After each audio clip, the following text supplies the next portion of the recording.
in his first spell, considering he was on a song and could have possibly had a shot at another wicket? Yeah, it's always going to be the position that's debated, isn't it? That clearly, that was a decision for the captain to make there, to hold him back, and one more wicket would have been nice, but also they may have just defended that over and taken one over out of Jofra, which we could have used through the middle and the back end. So unfortunately, we probably didn't have enough contributors with the ball to maintain the pressure throughout the sort of back end of the power play, and then they batted extremely well through the middle overs as well. I thought Manash and Vijay batted extremely well. So that partnership, anytime there's a partnership of two significant scores, you're less likely to lose the game. So I thought they played outstandingly well and absorbed that pressure from that early onslaught of Jofra.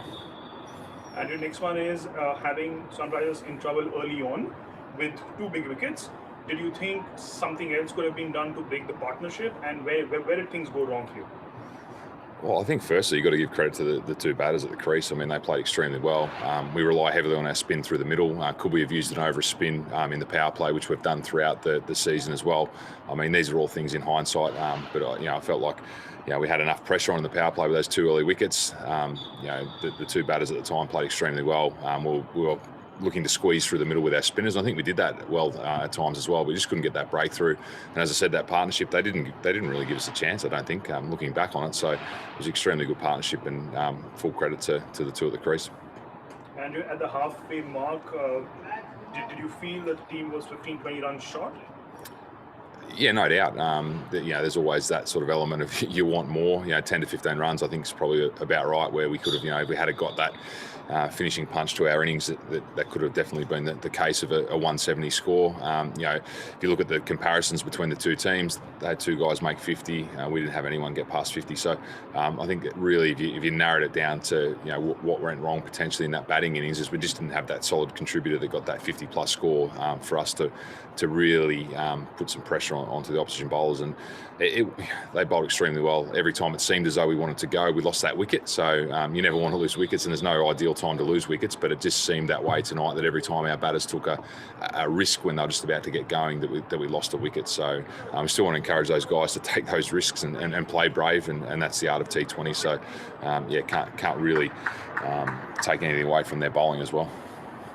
And lastly, this defeat puts the team in a tough spot. In 2018 also, the team had managed to bounce back from a difficult situation. How does the challenge look like this time? Well, the challenge is pretty clear. It's win 3 in a row, and then see where our net run rate's at. I'm still thinking that the potential of 7 wins will get you through. Generally speaking, most years that happens. 8 obviously secures you that qualification.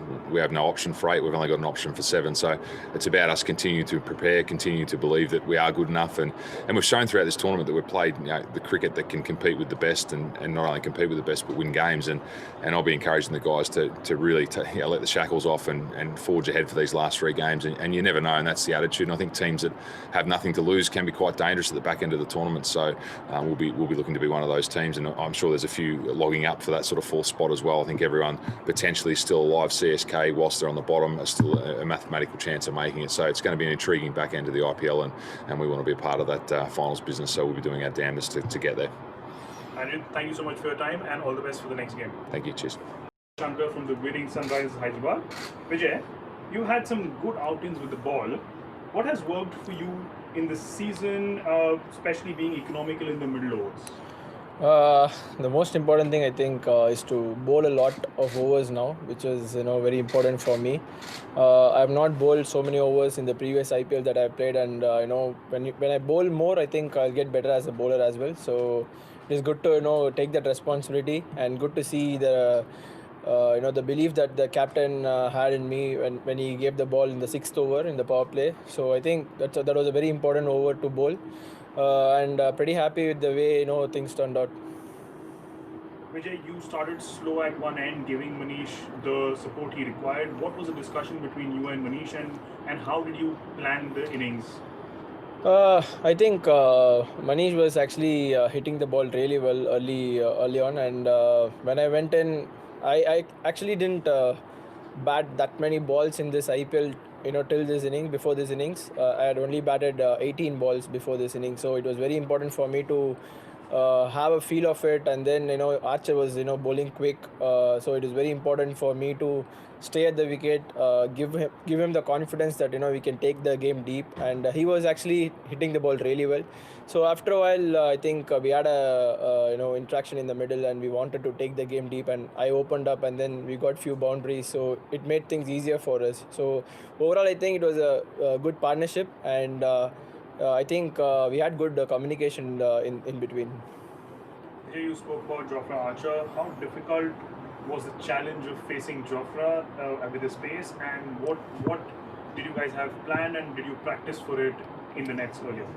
I think it is very important for someone like me to play a bowler like Jofra Archer in this situation, because it gives me a lot of confidence. He was coming really hard at us, and if you see in the second and third over, I think I played most of the balls that he bowled. So it is very important for me to play without getting out, and score some run as well. So which was very important for me. So I think we really had a proper communication in between, which helped us, and we were running really well between the wickets, which helped us to take the game deep. Vijay, let's talk about Jason Holder. He was brought into the game. He was brought into the bowl. He immediately took 3 crucial wickets. He's another foreign all-rounder, just like another star foreign all-rounder that you have, Rashid Khan. How valuable is Jason Holder to the balance of the team?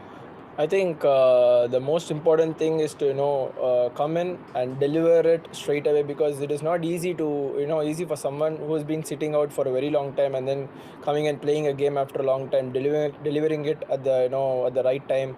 So I think the way we have been preparing has actually helped him to come and do such a performance. And I think, as you said, he's a captain of the West Indies team, and he's a senior most player. So it was good to have interaction with him. He was coming and helping us out with the kind of wickets that was in the middle. So he was telling us what is a better ball to bowl, what can we think about, and how to set up different batsmen. So it's very important for us to have that communication in the middle.